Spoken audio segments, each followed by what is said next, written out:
Let's fucking talk about it. Welcome back to the Root for Life podcast. It's going to be a very controversial episode because let's talk about all the nonsense that's getting put out on social media right now. Maybe nonsense isn't even the best word. Let's talk about all the stuff that's getting put in out there. We all, at least I hope all of us, has watched the 50 Cent Diddy documentary that was put out on Netflix. If you haven't seen it, you need to see it. I don't care if you believe everything that's in there or you don't. It's done really, really well. All the speculation and all the nonsense about, yeah, Diddy's suing Netflix and suing all these people for whatever fucking reason, none of it matters. Fact of the matter is that all of us want to know what the fuck happened. What's true, what is accurate about what we've heard, and what is bullshit. It's interesting to think about. And it's interesting to watch all the information that is put out in that documentary. From the start to the finish, it leaves you going, holy shit, what the fuck did I just watch? If this is even a small percentage real, it's absolutely wild. Everything from all of the Cassie stuff to even some information that I hadn't seen before that talks about everything that led up through Uptown Records and all of his relationships and other people that supposedly disappeared because of shit that he had done. It makes you wonder what kind of a person was he really, and what I saw as an individual growing up in that era, graduating high school in 96, going to the concert when Biggie passed, the farewell tour of whatever, and going to that and thinking, wow, this is incredible that these people are going on tour to be able to, remember his life and his music and all of that stuff. And then to watch this documentary and go, what the fuck?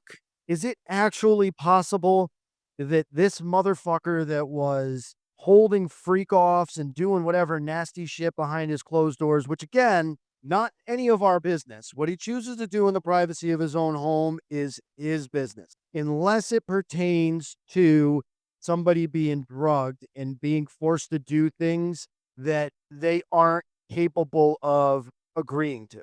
That's a rough point. And obviously following all the Diddy stuff all the way through the trial and through every aspect of that, it makes you wonder, how the fuck did this guy get off? We have all these people that were by his side through all of these times saying that this man has always been into some shady ass shit. Somehow he gets off. The documentary also talks about something that blows my mind.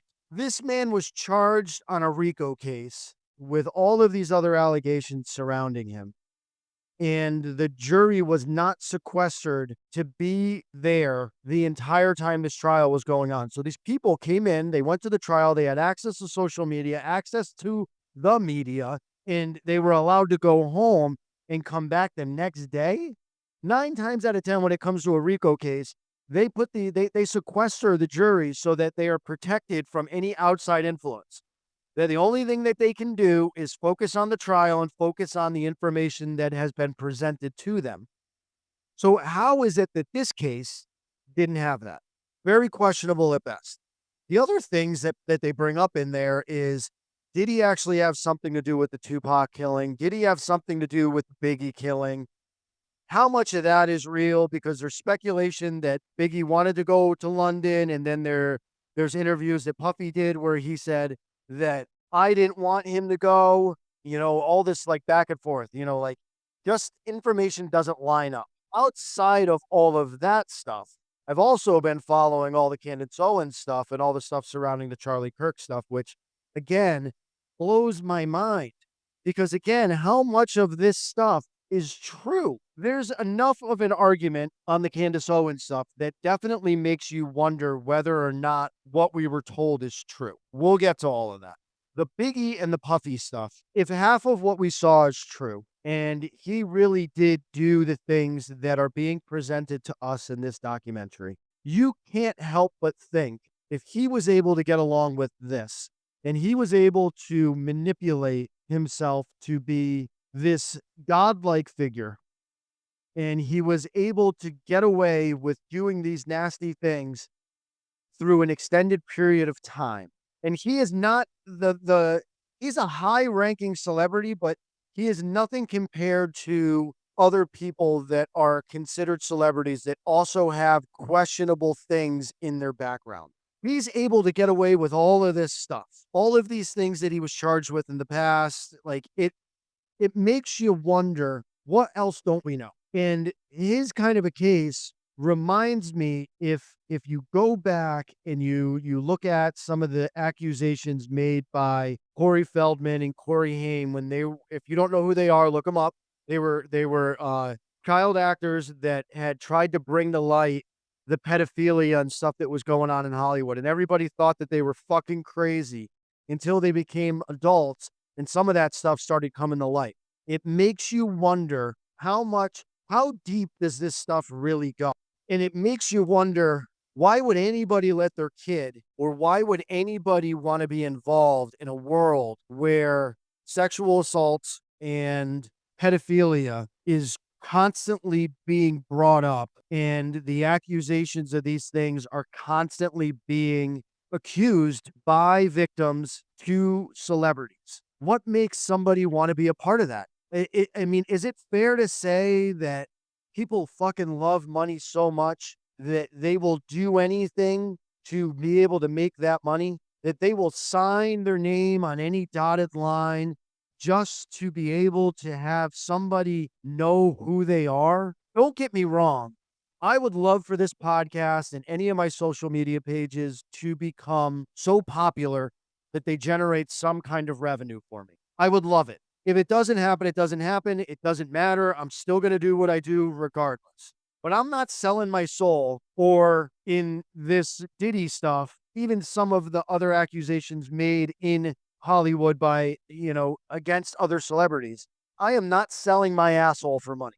I'm not doing it. I'm not exchanging my abilities or any part of my soul for some sexual deed in order to make a few bucks. In any other part of the world, even in this country we live in now, that's called prostitution, which is illegal. But it's not illegal if you do it in order to earn money to be a celebrity.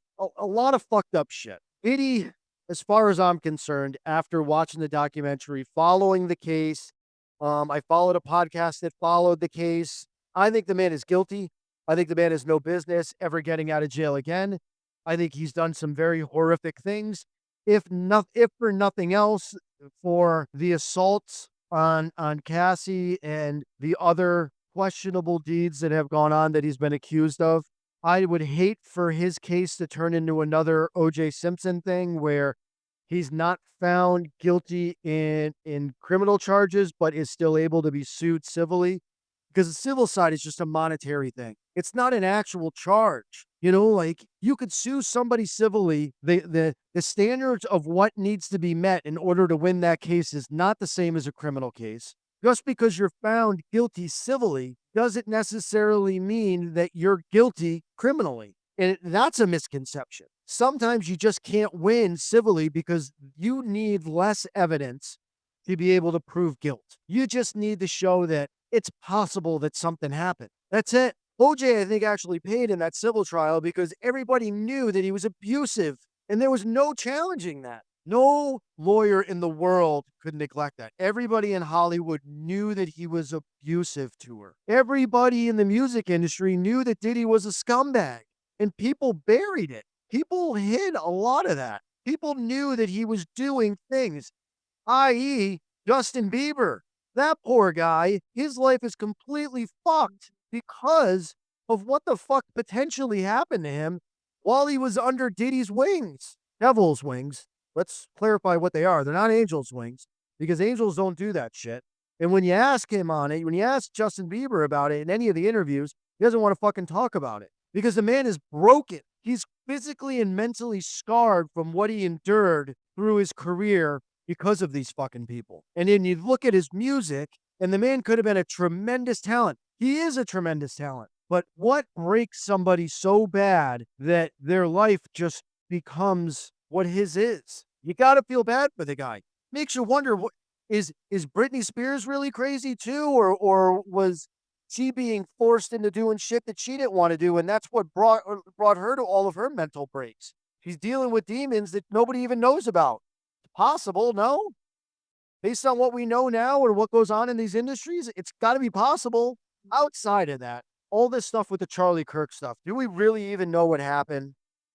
I know there's a lot of conspiracy theories and there's a lot of stuff that gets put out there, but like I followed a lot of information, both sides of how you see things politically, um, because somewhere in the middle is always the truth, right? And there might be some truth from both sides of the information that gets put out, but it makes you wonder, right?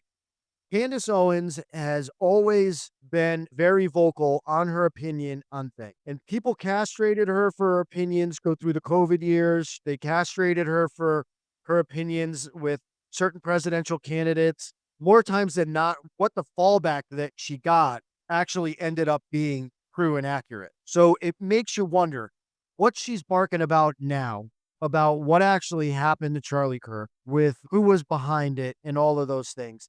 It makes me think, like there's video footage of what they claim to be Israeli people on a rooftop watching the planes and videotaping the planes hitting the towers. That's a whole nother wormhole that I'm not going to go down, because some people say that it didn't happen. Some people say there were bombs. Again, that's something else that's a huge rabbit hole that anybody could go spiraling down and chasing literally mirages to find an answer. This Charlie Kirk thing definitely makes you like, it makes you think. And a lot of it could be because we have all these social media platforms. Everybody has a camera on their phone. There is always resources to dig into things a little bit deeper if you wanted to. And Audrey had sent me like this picture of Charlie's widow standing over what looks like his body. And the first thing I noticed is that his hands fucking look fake. They don't look real. Like the man was pretty white and those hands look like they're made of polymer. It doesn't look real. There's also all the other questionable things that come along with it. Like, depending on who you watch, they say they say that there was a shooter on the building. They say it was a shooter that was off to Charlie's right. They say that it was some kind of a microphone or something that was clipped on his lapel. The fact of the matter is, the one thing that you can't argue, the man, they say he was shot with a rifle and the round that hit him got lodged in his neck. Anybody who knows really, something about firearms and velocity and calibers and all that kind of stuff, at the distance that he got hit, it probably would have, and where he got hit, in the neck is where they're saying he got hit, it would have absolutely been a massive, very destructive wound. That's just not the case. It's just not what we saw. And that's very questionable. The sad part about it is too, is that like millions and thousands of people saw this happen. There's a lot of questions about like, why was there no blood dripping off of the guy as they carried him to the car? Why did they break down the site so quickly? Why was it not put up in ribbons and treated like a crime scene? Why was, and this is speculation, why was there new concrete poured over certain areas? There's just a lot of questionable things. And I'm not going to dig down the wormholes of whether or not a lot of this is true, because I care, but I don't care enough to waste my personal time digging that deep into it. And I'm sure a lot of people will. It's just be truthful. I don't like, the man wasn't a president. He was a modern day activist that had a lot of following. The man challenged the status quo as to what the heck was going on in our country. His platform was based mostly on his religious beliefs, and that's how he responded to things and such. Not everybody's going to agree with that, and that's fine. Like, it's a benefit of living in this country that we live in, is everybody's entitled to their opinion. You don't have to like the guy, but if we all just took the time to listen instead of feeling like we have to force our opinion forward before we listen, I think maybe a lot of what happened to Charlie Kirk may not have happened. I'm not going to say that at times maybe the man said some things that really upset people. I don't know. I didn't follow him that closely. I did watch some of the stuff that was put up on social media. I never had an inkling to go and see him live. I thought what he was doing was something that needed to be done. There needs to be somebody out there that does a platform and does it and is willing to listen and have a conversation. I think a lot of that was lost in the 60s with some of the activists that were out then. people that were not afraid to speak and speak things that were unpopular opinions at the time. And what it does is it brings a chance for somebody to have an eye-opening experience, to be able to hear somebody else's vantage point, and I think all of that is good. What do you guys think? Did you watch the documentary on Diddy? And if you did, jump on my Instagram, the Brute for Life podcast. I'll put up a little video for this podcast, or even jump on Spotify and leave a comment there. I want to know what you guys think. Do you believe what was in it? How do you feel about it? Do you think it was justfully done? Do you think it was done unbiasedly, or do you think it was done, the evidence that was put into that documentary is biased? I'd like to hear everybody's opinion. And I'd also love to be able to hear what you think and what you have to say on some of the stuff that's getting put out there right now as far as the Charlie Kirk stuff. If anything that I have heard is remotely true, it's pretty scary. It's a scary thought process to think that a foreign nation could have had something to do with some of the major events in our country, over the last 20 years. And it would be very heartbreaking. And I am not a person that would hold it against the people of that nation, because they are just like us. We are just citizens in the country we live in. We don't get to make the decisions, although we're supposed to have an opinion on them. We don't get to make the decisions of what our government officials do. We just get to deal with the repercussions of those decisions. So with that said, I'd love to hear your opinions. Please jump on the social media pages, the Brute for Life podcast on Instagram, as well as Baines Brewing on Instagram. Jump on the YouTube channel. All the podcasts are up there. There's also some different videos and stuff, longer videos that I post up on the Instagram page. Hot off the press, going to start a TikTok page too. So jump on there. Some of the longer videos for those of you who did not check out the YouTube page, I'm putting them up on TikTok today. So thank you guys as always, and we'll talk to you next week.